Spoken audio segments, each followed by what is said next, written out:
বাংলাদেশের বৈদেশিক ঋণের পরিমাণ ৭ বছরে বেড়ে দ্বিগুণ হয়েছে। ২০২৪ সালের ডিসেম্বরের শেষ পর্যন্ত এই ঋণের পরিমাণ ছিল ১০৩ বিলিয়ন মার্কিন ডলার। এর আগে ২০১৬-১৭ অর্থ বছরে এই ঋণের পরিমাণ ছিল ৫১ বিলিয়ন মার্কিন ডলার। এ সময় ঋণের পরিমাণ যেমন বেড়েছে, তেমনি কাকতালীয়ভাবে অর্থনীতির আকারও বড় হয়েছে। দেশীয় গড় উৎপাদন বা জিডিপির পরিমাণ ২০২৪ অর্থ বছরে বেড়ে হয়েছে ৪৫০ বিলিয়ন মার্কিন ডলার। ২০১৭ সালে জিডিপির আকার ছিল ২২৩ বিলিয়ন মার্কিন ডলার। বাংলাদেশ পরিসংখ্যান ব্যুরো বিবিএস এর সাম্প্রতিক তথ্যে এসব উঠে এসেছে। ঋণ বাড়লেও ঋণ এবং জিডিপির হার প্রায় অপরিবর্তিত রয়েছে। ২০১৭ সালে যখন এই হার ছিল ২২.৯%, তখন ২০২৪ সালে এ হার কমে দাঁড়িয়েছে ২২.৮%।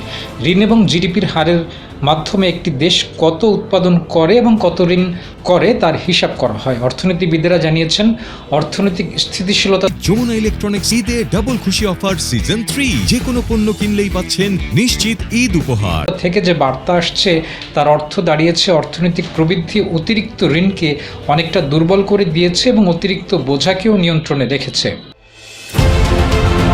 বিশ্লেষকরা জানিয়েছেন, ঋণের এ দ্বিগুণ হয়ে যাওয়ার জন্য একটি সময়ের অতিরিক্ত অর্থধার জড়িত, যখন অবকাঠামো এবং জ্বালানি খাতে অর্থায়নের প্রয়োজন হয়েছে। তবে ঋণের বেড়ে যাওয়ার সঙ্গে তুলনা করলে এ ধরনের বিনিয়োগ দীর্ঘমেয়াদী প্রবৃদ্ধির জন্য সমর্থন রাখে।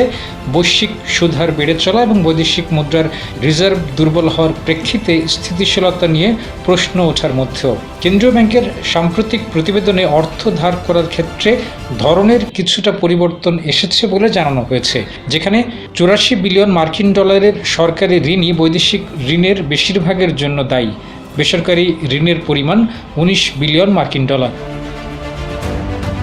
২০২০ সাল থেকে সরকারি ঋণ বেড়েছে। এ সময়ের পর থেকে ২০২৪ সালের ডিসেম্বর পর্যন্ত বছরে ৬.৩% হারে সরকারি বৈদেশিক ঋণ বেড়েছে।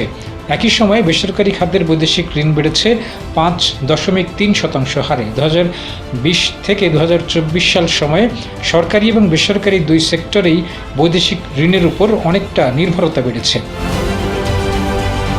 ২০০৯-১০ অর্থ বছরে বাংলাদেশের বৈদেশিক ঋণের পরিমাণ ছিল মাত্র ২০ বিলিয়ন মার্কিন ডলার।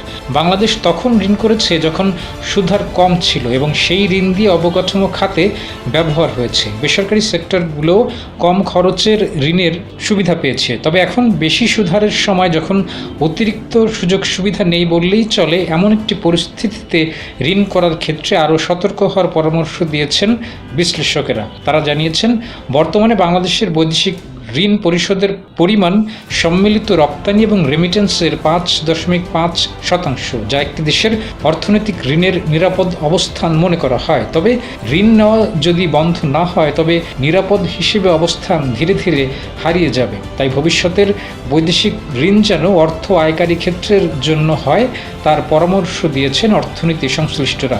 বর্তমানে বৈদেশিক আয়ের তুলনায় বাংলাদেশের ঋণ পরিশোধের পরিমাণ 13.9%। ডেস্ক রিপোর্ট, জয় জয়।